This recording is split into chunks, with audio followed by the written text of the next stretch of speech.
Assalamualaikum dan salam sejahtera. Kita bertemu lagi di Warta Berita Petang ini bersamaan 27 Mei 2022 di Sabah Hits Online TV. Kita teruskan ke tajuk utama. UPPM, JPKK dan Ketua Kampung diseru lebih peka terhadap aduan penduduk. Isu pengemis Palau perlu tindakan segera. Polis tahan lelaki tetap tunang bekas teman wanita.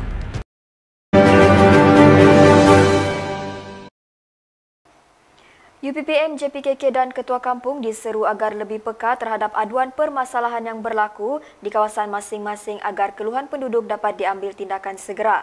Menurut Timbalan Ketua Menteri merangkap Menteri Pertanian dan Perikanan Sabah, Yang Berhormat Datuk Seri Panglima Dr. Jeffrey Kitingan, sebarang aduan atau permasalahan boleh diatasi jika ianya di saluran yang betul untuk tindakan susulan. Tambah beliau ketika berucap merasmikan Pesta Keamatan Peringkat 3 Mukim di Senagang pagi ini, sebarang aduan atau permasalahan para penduduk kampung perlu disampaikan kepada pemimpin setempat dan tindakan perlu disegerakan demi kebajikan rakyat.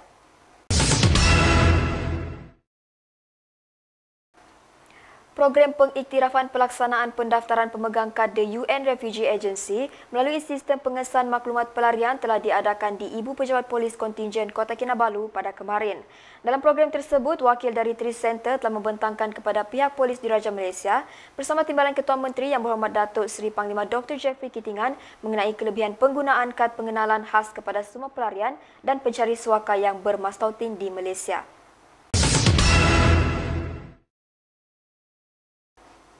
Kementerian Pelancongan Kebudayaan dan Alam Sekitar dijangka akan membuka peluang yang lebih besar kepada pelancongan antara Sabah dan Arab Saudi serta negara-negara Timur Tengah.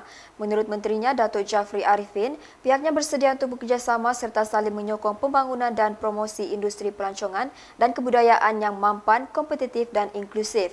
Tambah Jafri, masanya sudah tiba bagi Sabah melihat potensi pelancongan khususnya di negara Timur Tengah dan seterusnya mempelbagaikan pakej-pakej menarik bagi menyemarakkan lagi industri pelancongan dan kebudayaan untuk kepentingan bersama.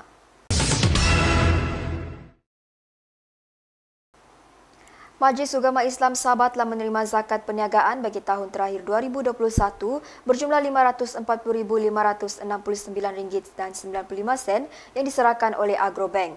Menurut Ketua Pegawai Eksekutif Agrobank Tengku Ahmad Badli Shah, agian zakat tersebut dibuat setelah mengambil kira keuntungan bersih syarikat dan agian zakat pendapatan yang dilakukan di setiap negeri mengikut pengiraan tertentu.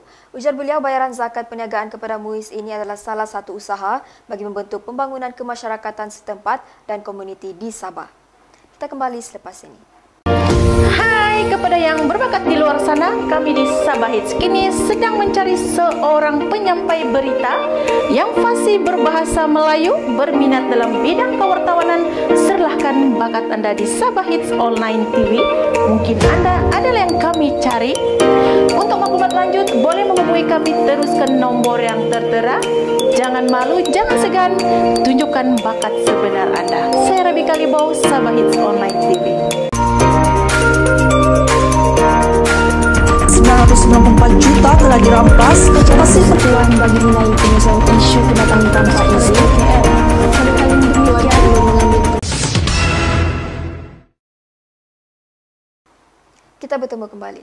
Baru-baru ini lebih 300 kaki tangan dan murid Sekolah Kebangsaan SK Jawi-Jawi Kota Belud menyertai program Drugs in Society anjuran Kelab Persatuan Mencegah Dadah Malaysia, Universiti Malaysia Sabah.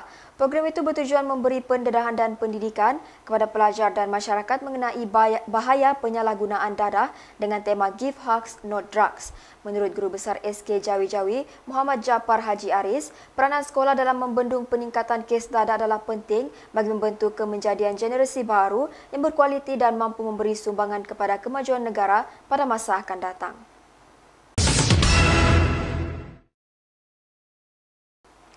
Isu pengemis jalanan di Tawau yang membabitkan etnik Palau yang tidak mempunyai mana-mana kerakyatan dilihat semakin membimbangkan. Kumpulan ini mengemis di bandar terutamanya di simpang bulatan jalan pesisiran berdekatan Masjid Al-Kausar Tawau dengan rata-rata kanak-kanak diperalatkan mengemis dari satu kenderaan ke kenderaan yang lain dengan cara yang berbahaya. Menurut Presiden Majlis Perbandaran Tawau Joseph Pang, isu ini adalah dibangkitkan dalam Mesyuarat Keselamatan Daerah pada Isnin lepas dan tindakan akan diambil oleh agensi berkaitan termasuk terhadap struktur haram yang dibina. Dalam pada itu, Ahli Dewan Undangan Negeri Seri Tanjung Justin Wong berharap polis serta agensi berkaitan termasuk MPT, Jabatan Imigresen serta Jabatan Kebajikan Masyarakat dapat menubuhkan pasukan bagi menangani perkara itu. Kita kembali selepas ini. Hai kepada yang berbakat di luar sana, kami di Sabah Hits kini sedang mencari seorang penyampai berita yang fasih berbahasa Melayu, berminat dalam bidang kewartawanan. Serahkan bakat Anda di Sabah Hits Online TV. Mungkin Anda adalah yang kami cari. Untuk maklumat lanjut, boleh menghubungi kami terus ke nomor yang tertera. Jangan malu, jangan segan, tunjukkan bakat sebenar Anda. Saya Rabi Kalibau, Sabah Hits Online TV. 994 juta telah dirampas, masih berpeluang bagi mengenai penyelesaian isu kedatangan tanpa izin KL. Pada kali ini demikian belum mengambil. Kita bertemu kembali. Angkara cemburu, seorang lelaki bertindak menetak tunang bekas teman wanitanya menggunakan parang dalam kejadian di Jejantas berhadapan sebuah bank di Putatan pada 18 Mei lalu. Menurut Ketua Polis Daerah Penampang, Deputi Superintenden Muhammad Haris Ibrahim, dalam kejadian kira-kira jam 6.30 petang itu, mangsa yang berusia 24 tahun diserang secara tiba-tiba menggunakan parang dan akibat serangan berkenaan, mangsa mengalami kecederaan parah di kepala dan badan akibat ditetak suspek yang berusia 20 tahun. Sekian berita untuk hari ini. Saya Amira, Sabah Hits Online TV.